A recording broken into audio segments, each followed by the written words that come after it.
So, How have you been? look, I know after saying I was going to be gone for 3 months and then proceeding to be gone for 8 months is kind of crazy, but like, I got my reasons, I First, okay? I was super stressed with certain things. It got bad, okay? I got dumped, I got therapy, it was all bad, bro. But like, I planned to talk about Megamind 2, and then I realized I didn't like it. Kung Fu Panda 4, didn't like it. Garfield, I'm actually glad I didn't talk about that movie. I really hated that movie. And then I was going to talk about Deadpool and Wolverine, but then I realized nobody cares about Deadpool and Wolverine by the time I actually got to it. So Sonic 3 was my safest bet because it was the newer movie anyways, and I was super excited for it. And oh my god, did it exceed any expectation that I had. I knew that this was going to be good, but that lingering thought in the back of my mind always set my expectations pretty low because the Sonic movie universe, I didn't expect anything crazy. Oh yeah, baby! A Sonic 1, a Big Tank 0. I'm sorry, did we get that on camera? How are you now? And this goes to show how wrong it can be sometimes because I was doing nothing in that theater but smiling, laughing, crying both out of joy and sadness. It was a roller coaster, honestly. I'll get into more of like specific spoilers of the movie later, but what I really want to focus on right now is just like initial thoughts because I have a lot of them. The first thing I noticed is that this movie is just a lot funnier than the other two. Like the other ones did make me laugh, but like I've never had a Sonic movie before that made me laugh out loud until this one. Sonic himself was actually way funnier than he is in the other two. Okay, no disrespect, but Ben Schwartz, from what I've seen, is either given some really bad material or his delivery is just not it for the jokes he's trying to tell. But I liked him in this one. He's becoming one of my favorite voices for Sonic. I would say my two biggest drawbacks from this movie is the pacing and the comedy. Sorry. The pacing in this movie was way too fast, which like I understand with how many characters they had, but it did not work in the time that they were given.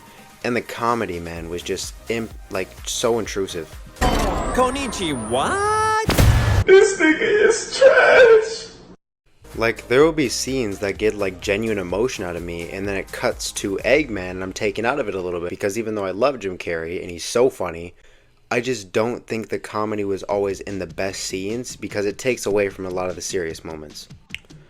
But now that I've gotten general thoughts across, I need to go into spoilers because there is specific reasons why I like this movie and why I'm pretty sure almost every Sonic fan will.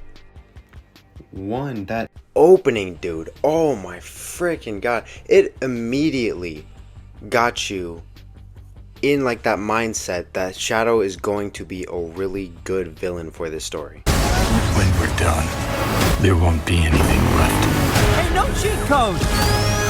Like him breaking out and just that shot of him outside, like, bro. Oh my god, it's my glorious king. And then when it cuts to Sonic, that actually leads me to one of my first positives of this movie. They remember that Tails was there, which is something that most Sonic media will forget because like they just put Tails on the back burner. But I like that he's really important in this movie. Like, I will admit, I don't like in Sonic 2 how their friendship is so rushed and how they literally spend one night together and then immediately consider each other friends. But in this movie, it makes me forget about a lot of that stuff because the relationship is just so pure and believable. Like, it is so hard to tell people that I actually like Tails, so I like that in this movie, didn't make me look bad.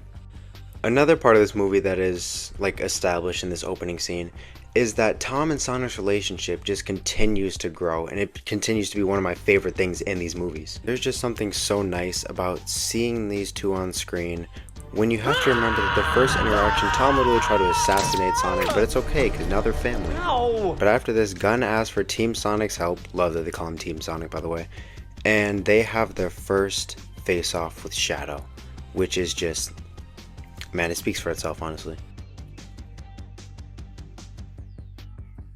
Whoa, he's black. What's that supposed to mean? Yo, you low-key look like me, and I don't remember being black. Yo, man, that's kind of racist, not gonna lie. Not now. You racist, man. I'm done with all this shit. Bitch ass nigga.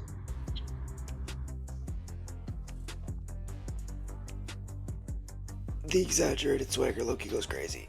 Pussy ass nigga. Yeah! They squabbling out there now. Yeah!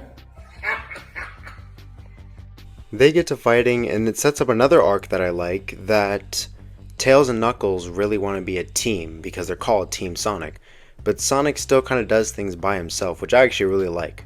This is a recurring element where Tails tells him to do something, he doesn't listen, or he gets mad and he becomes irrational, leading to what might just be my favorite scene in the movie.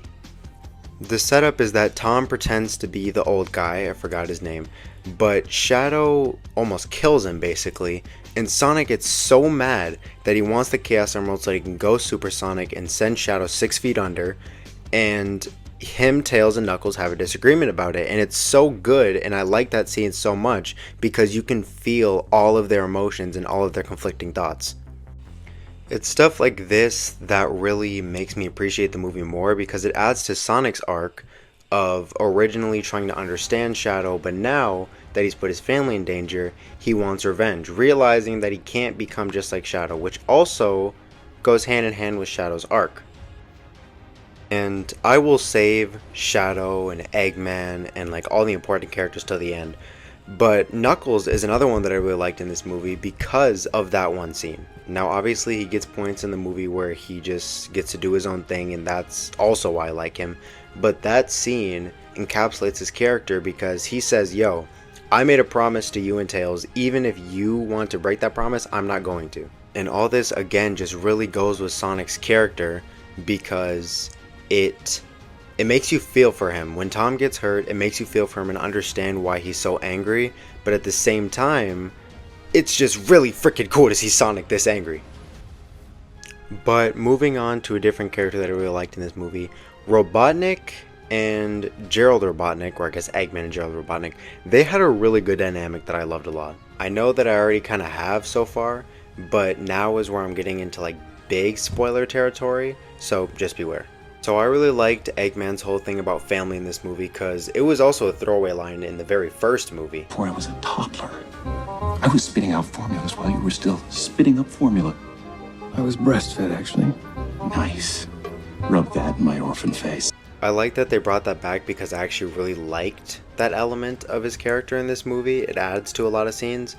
And the ending reveal is that Gerald Robotnik was just acting to be like just as goofy as his grandson, simply to have him help in his master plan.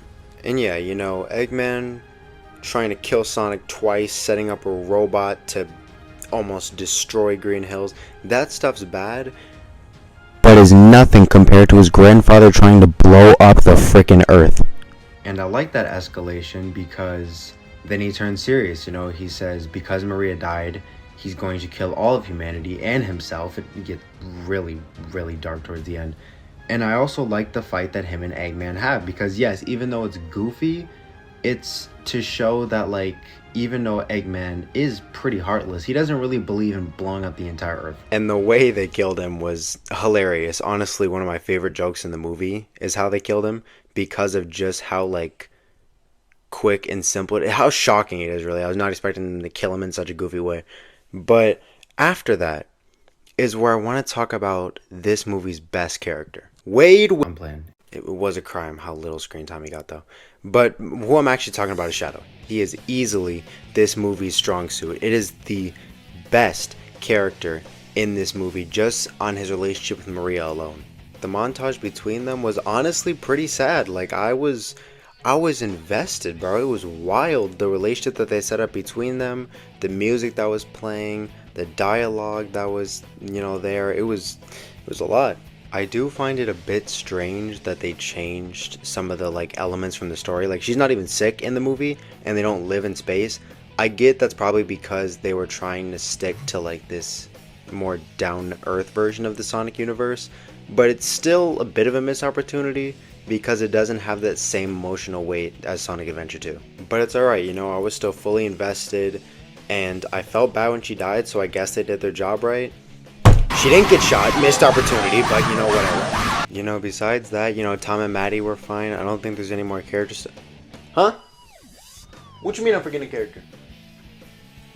Oh, I'm forgetting my boy Agent Stone. boy.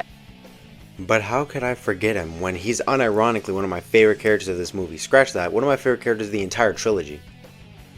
I liked his scene with Tails because it was... I honestly wasn't expecting to feel emotions for Agent Stone and Robotnik's relationship, considering it's always been the same thing, and that's the joke, is that he's mean to him. But in this one, they take him more seriously, where he does want to just be friends with him instead of being treated so poorly. Like, no kidding, obviously nobody wants to be treated like garbage, but like, I was not expecting it to be such a big plot point in this movie. Like, Robotnik dies at the end, and his like last goodbye message is mostly an apology to Agent Stone and telling him that he does care for him. And that scene, honestly, was so good. Like, that is 10 out of 10. That is cinema that should be hung on a wall. That final battle, because I know everybody's talking about it. It is literally like a Dragon Ball fight brought to life. It is crazy how fluent and fun this fight is. As soon as they went super, I already started getting geeked. But then we got my goat Shadow being a freaking dick when he's talking about some, what is his name? Tom. After you're the one that hurt him. But after all that, Sonic is out for blood until he realizes that murder is wrong, and they get over their differences. And when they're finally working together, Live and Learn starts playing, and they knew what they were doing, bro. They knew what they were doing, and I had to control myself. In the end, Shadow and Sonic grow that respect that they do in the games. Gerald gets butt plugged, Shadow sacrifices himself, Sonic falls to Earth, Tails is pretty useless, Knuckles saves them, and all's well that ends well. The movie ends, and the credits start rolling with that song that's, you know, it's catchy, but it's not as good as the other two, and it has some pretty good visuals to go along with it. In the post-credit scene, it follows up on the end of the movie where Sonic, Knuckles, and Tails were racing, and Sonic ends up in New York, where Metal Sonic lands.